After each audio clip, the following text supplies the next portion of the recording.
This is going to be good, right? Because we've heard this said all the time about the dragon and the woman and the dragon wanting to kill the baby as soon as it's born. Well, he ties this to the celestial arrangements, the skies, the stars in heaven. Check it out. Certain things to Revelation 12. Now, I can't prove this, but I suspect that what Paul was thinking, we actually have recorded in Revelation 12. But John, in Revelation, says this. Several times he says, I looked up in the sky and saw. What if John actually meant what he said? What if he's keying parts of Revelation to astronomical signage? What if he's doing that? A great sign appeared in heaven. A woman clothed with the sun, with the moon under her feet, and on her head a crown of 12 stars. She was pregnant and was crying out in birth pains and the agony of giving birth. And another sign appeared in heaven. Behold, a great red dragon, with 7 heads and 10 horns, and on his heads 7 diadems. His tail swept down a third of the stars of heaven and cast them to earth.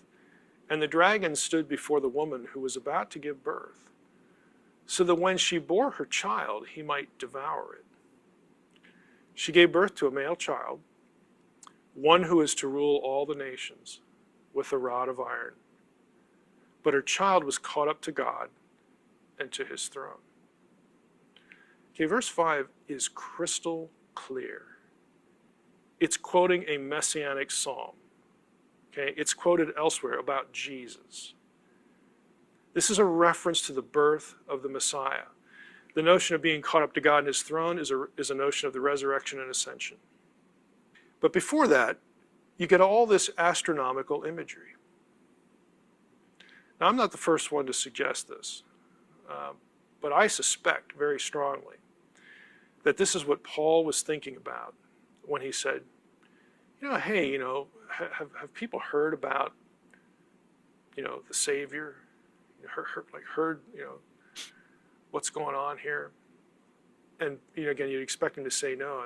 And he says, well, they actually have. And then he quotes Psalm 19. See, Revelation 12 doesn't exist yet. Okay, Revelation is the last book of the New Testament, but he quotes Psalm 19. It says, yeah, they've heard, declare the glory of God, so on and so forth. All these verbs of communication. Paul is associating the knowledge of the Messiah King, his arrival, with something going on in the skies. That much we can say. And Revelation 12 gives us a pretty easy thing to track in an astronomy program. Now, I'm going to go through some of this. But before I do it, let me say what I'm not saying. There are those in evangelical circles, their belief was that you could look at the constellations of the skies and they told you the entire plan of salvation. Like they went through the Romans road in the heavens. I don't believe that. Okay, that overclaims the data. What I do believe is that, like the Magi, there's something going on at a certain time in history that told them there's going to be a divine king born in Bethlehem. Saddle up the camels. We have to go see. Jews would have noticed it. Gentiles, like the Magi, would have noticed it because they were watching. And they believed that the Creator God, the God of Israel, was capable of telegraphing stuff like this.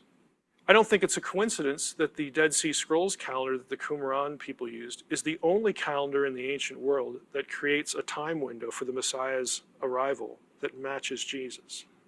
Okay, I don't think that's a coincidence.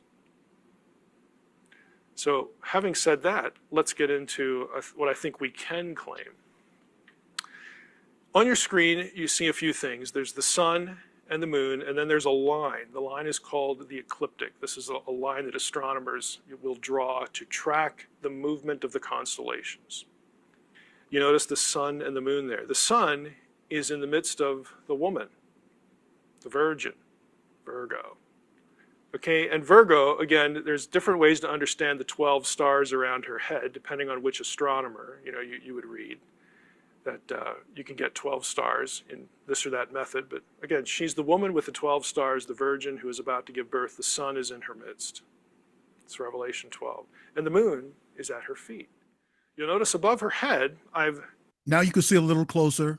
The stars make the arrangement of the woman. And you're going to see the dragon after that.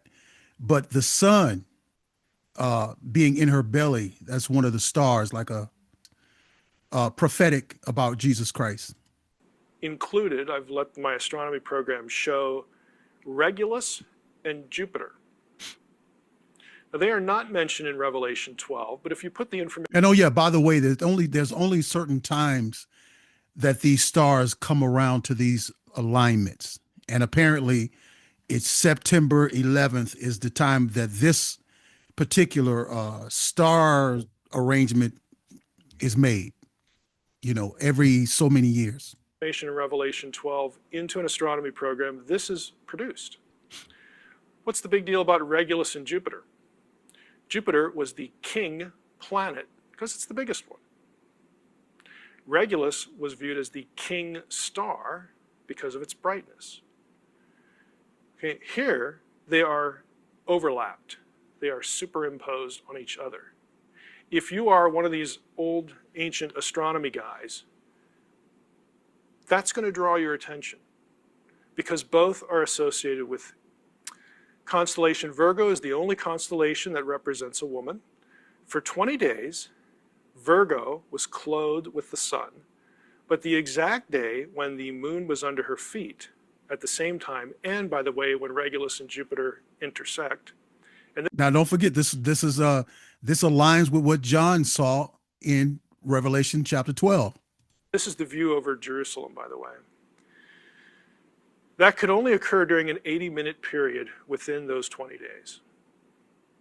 Okay, astronomy is linked to time, so we can calculate. You'll notice I've put the stick figures in now for the constellations so you can see this a little better. Remember, when God made the heavens and the earth in Genesis, he gave them for what? For signs.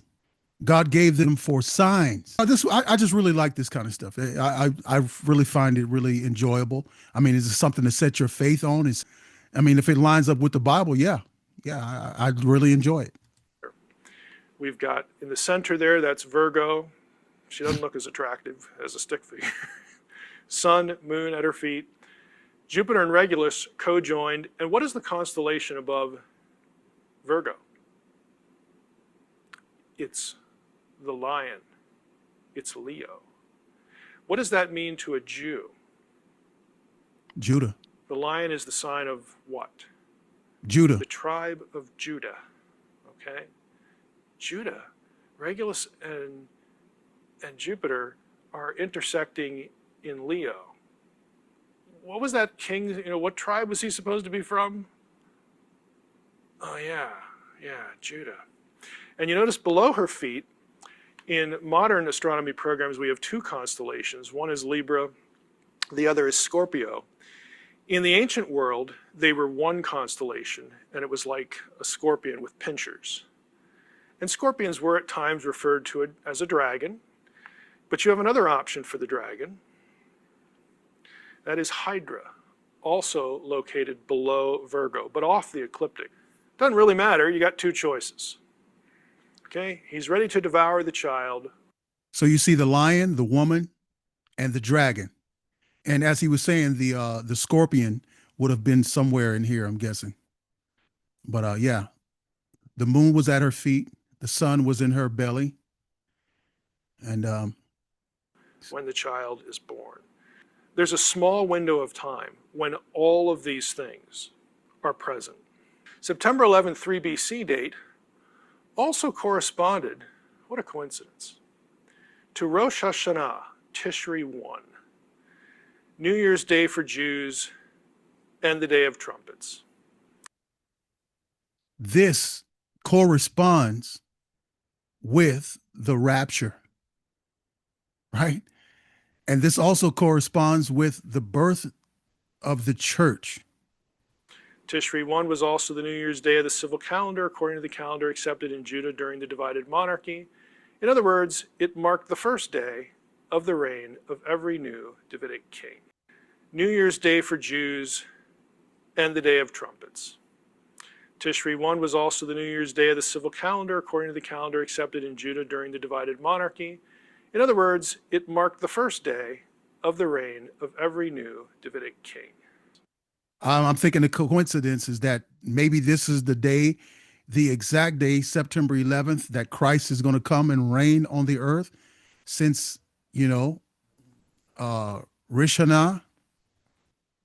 it marked the first day of the reign of every Davidic king. Wow. That's powerful. Let me know what you think. Don't forget to give me a like, share, subscribe here at In the Word. And if you like this kind of type of video, we can definitely do this more and do some Bible teaching. God bless.